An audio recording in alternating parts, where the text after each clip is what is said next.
Assalamualaikum warahmatullahi wabarakatuh. Dalam rangka mendukung manajemen Fakultas Ekonomi dan Bisnis Universitas Halu Oleo Unggul dan Going to Global dan membiasakan diri dalam interaksi sosial, maka izinkan kami mendiskusikan regulasi dan kebijakan vintage. Sebelum itu, perkenalkan nama saya Rifki Maulana dengan NIM B1B1231128. Perkenalkan, nama saya Muhammad Iwan Florido dengan NIM B1B1231185.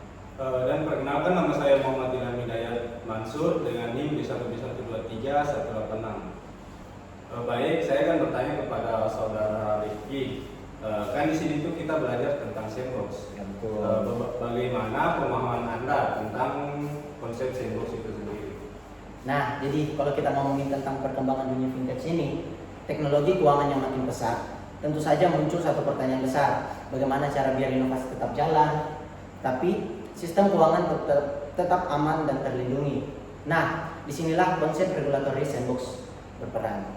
Nah, jadi regulatory sandbox itu sebenarnya adalah inisiatif dari lembaga pengawas atau regulator untuk memberikan ruang uji coba buat inovasi vintage dalam lingkungan yang terkontrol. Jadi, startup atau perusahaan vintage bisa ngetes nih produk dan model bisnis di dunia nyata, tapi tetap di bawah pengawasan regulator itu. Contohnya, di Inggris, sejak tahun 2014, otoritas keuangan mereka yang dikenal sebagai Financial Conduct Authority atau FCA meluncurkan program yang namanya Project Innovate. Nah, dari Project Innovate ini, perusahaan bisa menguji coba produk keuangan baru tanpa harus langsung memenuhi semua persyaratan lisensi yang biasanya ribet. Tujuannya apa? Jadi tujuannya supaya inovasi tetap bisa berkembang, tetapi tetap ada kontrol agar konsumen dan sistem keuangan tetap terlindungi. Nah, tadi kan konsep mengenai sandbox. Terus perkembangan sandbox di global dan Indonesia itu bagaimana? Bisa dijelaskan? Baik, regulasi model sandbox ini ternyata makin populer di seluruh dunia. Sejak pada tahun 2015, itu sudah ada lebih dari 8 yurisdiksi di kawasan Asia Pasifik. Ini termasuk negara kita yang dapat mengadopsi pendekatan serupa.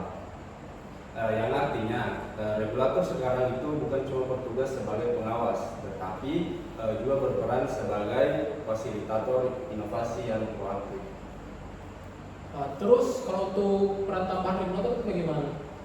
Selain menyediakan sandbox, regulator itu berperan aktif membangun komunikasi lewat dialog antara pelaku finansial teknologi dan regulator. Itu melalui Innovation Hub atau program-program yang sejenisnya. Misalnya di negara Hong Kong itu ada namanya Financial Technology Contact Point, dan di Amerika Serikat itu ada yang namanya lembaga seperti CVTC yang mendirikan lab CVTC untuk menampung ide-ide inovatif dan memperkuat kolaborasi antara startup dengan otoritas keuangan. Oke, nah tadi kan kita sudah ngejelasin nih penjelasan konsepnya, perkembangan global termasuk di Indonesia tadi yang Ilo sebutkan kan, dan peran tambahan regulatornya. Jadi pemanfaatan teknologi oleh regulator itu seperti apa sih? Nah, ini menarik. Regulator itu tidak cuma kasih ruang inovasi saja, tapi juga ikut berinovasi. Regulator itu sekarang mulai memanfaatkan teknologi untuk meningkatkan efektivitas pengawasan lewat yang disebut itu subtech atau supervisory teknologi. Ini mencakup penggunaan kecerdasan buatan serta analitik data untuk mendeteksi risiko serta anomali secara real time. Contohnya itu seperti di Singapura, Monetary Authority of Singapura itu mengembangkan sistem analitik untuk meninjau ribuan laporan transaksi mencurigakan tiap bulannya. Jadi bisa dibilang regulator itu tidak hanya sebagai konvensional, tetapi itu makin pintar dalam mengawasi industri keuangan digital. Nah, jadi dapat kita simpulkan itu peran regulator dalam era vintage itu mencakup banyak hal, mulai dari menyediakan ruang uji coba lewat sandbox, membimbing pelaku industri lewat kebijakan yang adaptif, sampai membantu mereka mengadopsi teknologi terbaru biar pengawasan teknologi itu serta keuangan tetap efektif di tengah pesatnya inovasi. Dengan cara ini, regulator itu bukan lagi sekedar pengawas, tapi juga mengambil peran sebagai partner dalam mendorong ekosistem keuangan keuangan digital yang aman, inovatif, serta berkelanjutan.